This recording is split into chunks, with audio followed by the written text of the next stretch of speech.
Iwana pa.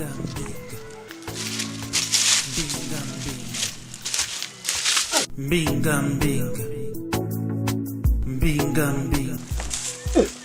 Tine mbinga dzakawanda dzimwe mbinga hadzisi dzamashua. Tine mbinga dzakawanda dzimwe mbinga hadzisi dzamashua. Uri kutsvageiko muzukuru? Gogo ndiri kutsvaga network. Wazviona kamuzukuru? Ndozviye zvandinogara kutaura kuti chengetedza zvinhu zvako muzukuru. Gogo ndagara ndochengetedza zvinhu ini. Izvezvi hameno pawangocheta apa yatonhongwa neuku kare kare. Gogo network inganhongwa neuku. Gogo ndepa phone ndatoti ndifone. Pafoni? Network gogo. Ndakuti ndifone. Tifred vakabudisa ausongunyowa nonziyo mbinga dzemashuwa gogo. Kune mbinga kuti mbinga dzatonzo dzembinga dziyedziya. Mbinga chaichaya gogo. Ndi Prophet Tifred mbinga inofamba na Jesu.